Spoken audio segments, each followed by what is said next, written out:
Osama bin Laden இந்த பேரை கேட்கும்போது மனசுல ஒரு குழப்பமும் ஒரு பயம் கலந்த ஒரு உணர்வும் கண்டிப்பா வரதான் செய்யும். இப்படி உலகத்துக்கே ஃபேமஸான ஒரு நபருக்கு அவரோட வாழ்க்கையை இறந்ததுக்கு அப்புறமா அவருக்கு ஒரு கல்லறை கூட இந்த பூமியில இல்ல. அவரோட உடல் கடல்ல வீசப்பட்டுச்சு அல்லது கடல்ல புதைக்கப்பட்டுச்சு அப்படிங்கறதா வரலாறு. இப்படி கல்லறை கூட இல்லாத அளவுக்கு அந்த மனுஷன் என்ன செஞ்சாரு, அவர் எப்படி வாழ்ந்தாரு அப்படிங்கறதா நம்ம இந்த வீடியோல பாக்குறோம். அவரோட முழு வாழ்க்கை வரலாறையும் இந்த வீடியோல நீங்க பார்க்கலாம். முழு வீடியோவையும் ஃபுல்லா பாருங்க, ஸ்கிப் பண்ணாம அவரோட வாழ்க்கை வரலாறை தெரிஞ்சுக்கோங்க. எப்பவும் சொல்ற மாதிரி தான் நம்மளோட சேனலை சப்ஸ்கிரைப் பண்ணிக்கோங்க, பெல் ஐக்கானை கிளிக் பண்ணிக்கோங்க, மறக்காம உங்க ஃப்ரெண்ட்ஸ் அண்ட் ஃபேமிலிக்கும் ஷேர் பண்ணுங்க, வீடியோக்கும் ஒரு லைக்கை போட்டுருங்க. வாங்க வீடியோக்குள்ள போலாம். Welcome to reading of history.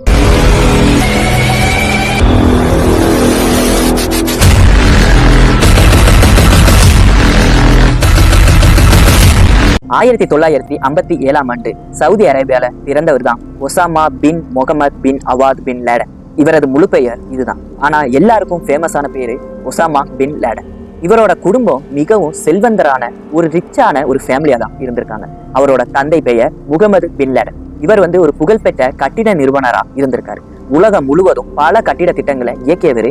ஒசாமாவுக்கு தன் சிறு வயதிலிருந்தே செல்வமும் சக்தியும் ரொம்பவும் கிடைச்சிக்கிட்டு தான் இருந்துச்சு. ஒசாமா பின் லேடன் அவரோட சிறு வயதிலிருந்தே மத கல்வியிலையும் அரசியல் சூழலையும் ரொம்பவும் ஆர்வம் கொண்டவராகவே இருந்திருக்காரு. அவரோட பள்ளி படிப்பில கல்வியிலும் சிறந்து விளந்திருக்காரு. அவருக்கு இருக்கக்கூடிய திறன்கள் எல்லாமே அதிகமாவே இருந்திருக்கு. இளம் வயதுல அவர் மத சிக்கல்களையும் சமூக மற்றும் அரசியல் பிரச்சனைகள் போன்றவற்றால பாதிக்கப்பட்டவராக இருந்திருக்காரு.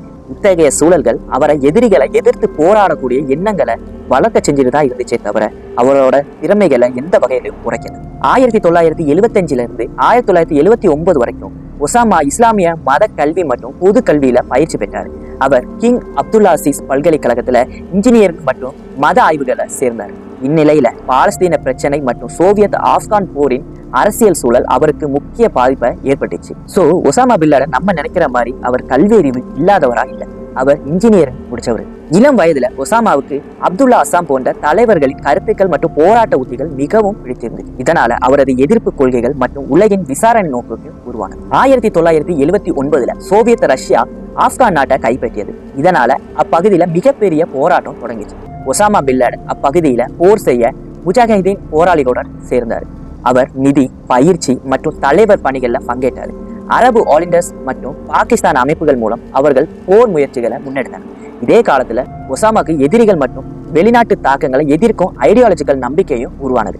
ஒசாமா மிகவும் ஐடியாலஜிக்கல் தியரிக்கு பிரபலமான ஒருவர். 1988 ஒசாமா பின் லேடன் அல் கொய்தா அப்படிங்கிற ஒரு அமைப்பை நிறுவினார்.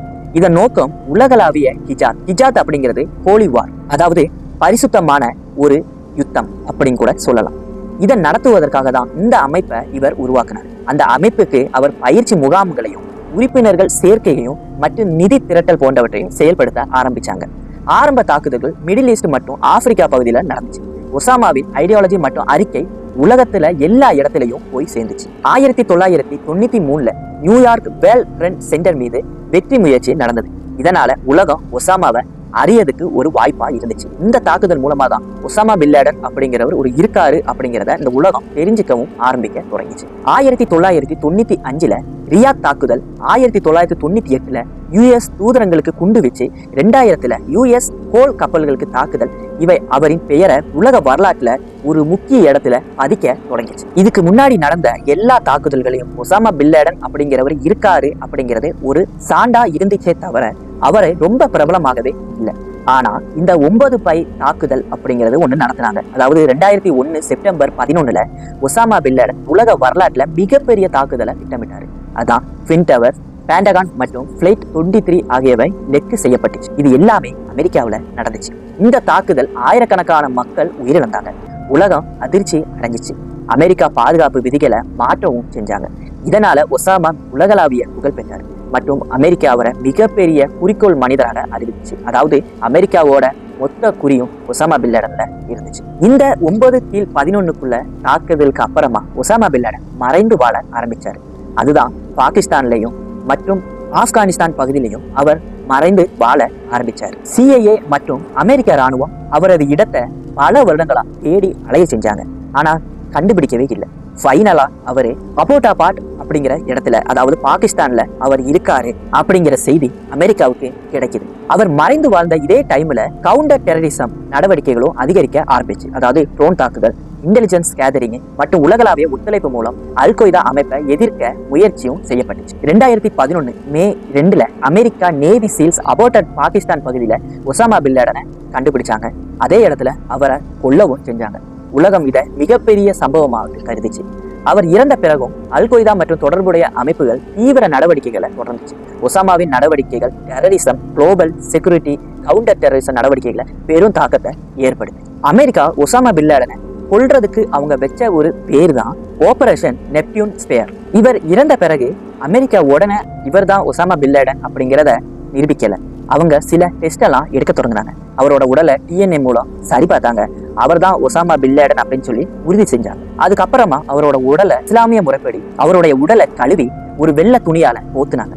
ஒரு குறுகிய பிரார்த்தனையும் அந்த இடத்துல நடந்துச்சு. இதுக்கு பிறகு நடந்ததுதான் மிகவும் ஒரு விசித்திரமான ஒரு காரியம். அவரோட உடலை யாருமே வாங்குறதுக்கு முன் வரல. ஈவன் சவுதி அரேபியா கூட அவரோட உடலை வாங்குறதுக்கு வரல. கடைசியில அமெரிக்கா ஒரு தீர்மானத்துக்கு வந்தாங்க, இவரோட உடலை அரேபியன் சீல விட்டுறலாம் அப்படிங்கிறது. அதே மாதிரி அரேபியன் சீல அவரோட உடலை விடவும் செஞ்சாங்க அப்படிங்கிறது வரலாறு. ஆனா இன்றைய தினம் வரைக்கும் அதுவும் ஒரு சஸ்பென்ஸான ஒரு நிலைமையில தான் இருக்கு. ஏன்னா அவரோட உடலை அரேபியன் சீல விட்டதாட்டு எந்த ஒரு போட்டோவோ எந்த ஒரு ஆதாரங்களும் இல்லை. இதுக்கு அமெரிக்கா சொல்லக்கூடிய ஒரே ஒரு விஷயம் என்னன்னா, அவருடைய உடலை அடக்கம் செய்யப்பட்டுச்சுன்னா அவரை பின்தொடர்ந்து வர்றவங்க அதை ஒரு புனித இடமாக மாட்டிடுவாங்க.